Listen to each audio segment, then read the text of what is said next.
आज के वीडियो में मैं आप लोगों के साथ में मोगरा के प्लांट को शेयर करूंगी। तो दोस्तों, अगर आप भी इसी तरीके से मोगरा के पौधे से ढेरों कलियां और फूल लेना चाहते हैं तो आपको मोगरा के पौधे पर कुछ ज़रूरी काम करने होंगे, क्योंकि मोगरा के पौधे पर मार्च लास्ट से कलियां और फूल आने शुरू हो जाते हैं। इसलिए उससे पहले आप अपने मोगरा के पौधे पर कुछ ऐसे कामों को करने के साथ में इन फर्टिलाइजर्स को दे दें तो आपके पौधे पर निश्चित ही रूप से मार्च के लास्ट तक कलियां बननी शुरू हो जाएंगी। नमस्कार दोस्तों, आप सभी का अपने चैनल पर एक बार फिर से स्वागत है। तो चलिए दोस्तों, वीडियो की शुरुआत करती हूँ।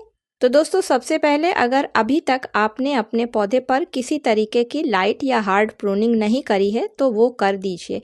अगर आपका पौधा पुराना है तो उसके ऊपर हार्ड प्रूनिंग कर दें, और अगर आपका पौधा 1 से 2 साल पुराना है तो उसके ऊपर आप लाइट प्रूनिंग कर दें, क्योंकि जब तक आप पौधे पर प्रूनिंग नहीं करेंगे तब तक नई ब्रांचें नहीं निकलेंगी, और नई ब्रांच नहीं आएंगी तो पौधे पर कलियां नहीं बनेंगी, क्योंकि मोगरा के पौधे पर नई ब्रांचों पर ही कलियां निकल कर आती हैं।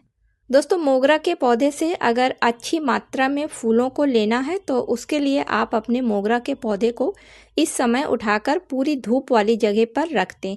लेकिन जैसे ही टेम्परेचर 40 डिग्री के ऊपर जाने लगे, आप अपने मोगरा के पौधे को उठाकर ग्रीन नेट के नीचे या फिर सेमी शेड एरिया में रख लें, क्योंकि दोस्तों अगर उस समय इस पौधे को आप उठा के नहीं रखेंगे तो जो इसमें फ्लावरिंग हो रही है उनकी साइज फूलों की काफ़ी छोटी हो जाएगी, और जो फूलों में स्मेल आती है वो काफ़ी गर्मी की वजह से कम हो जाएगी। इसी के साथ साथ मोगरा के पौधे की पत्तियां भी जलने लगेंगी।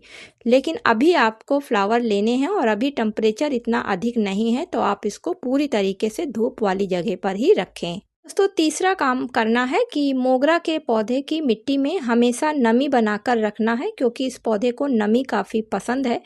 नमी की वजह से ही इस पौधे पर अच्छी ग्रोथ होती है और जो फ्लावर आते हैं वो लंबे समय तक रुके रहते हैं। क्योंकि मार्च का महीना शुरू हो गया है और इस समय मोगरा के पौधे पर एक नई ग्रोथ के साथ में फ्लावरिंग सीजन स्टार्ट होने वाला है।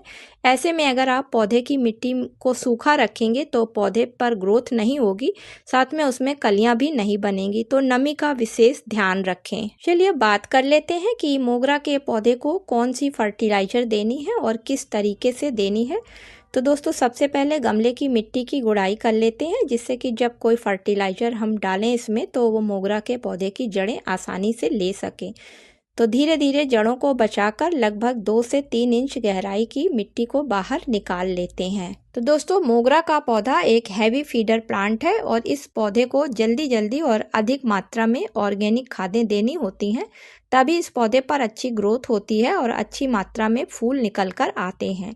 तो अगर आपका पौधा 10 इंच के या फिर 12 इंच के गमले में लगा हुआ है तो उसके लिए लगभग आप 250 ग्राम वर्मी कंपोस्ट खाद या फिर गोबर की अच्छी सड़ी हुई खाद, दोनों में से किसी एक खाद को ले लें, क्योंकि इन दोनों ही खादों में नाइट्रोजन, फास्फोरस, पोटेशियम के साथ साथ बहुत से ऐसे माइक्रो न्यूट्रिएंट्स पाए जाते हैं जो कि पौधे की ग्रोथ के लिए काफ़ी ज़रूरी होते हैं। अब इसमें हम जो दूसरी फर्टिलाइज़र मिलाएंगे तो दोस्तों वो पोटेशियम रिच फर्टिलाइज़र है, और ऑर्गेनिक फर्टिलाइज़र होने के साथ साथ पौधे पर काफ़ी अच्छा फूल वाले रिजल्ट दिखाती है।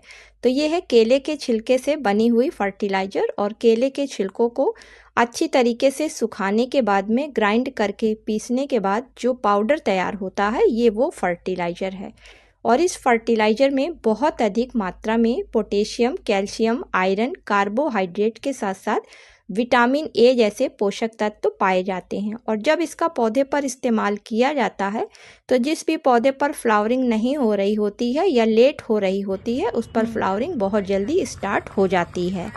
तो 1 चम्मच इस फर्टिलाइज़र को इसी वर्मी कंपोस्ट खाद में डाल लेते हैं। अब दोनों फर्टिलाइजर्स को अच्छी तरीके से मिला लेते हैं, और जो गमले से हमने मिट्टी निकाली है तो जो जगह खाली हुई है उसमें इस फर्टिलाइज़र को डालकर ऊपर से साफ मिट्टी से कवर कर देते हैं।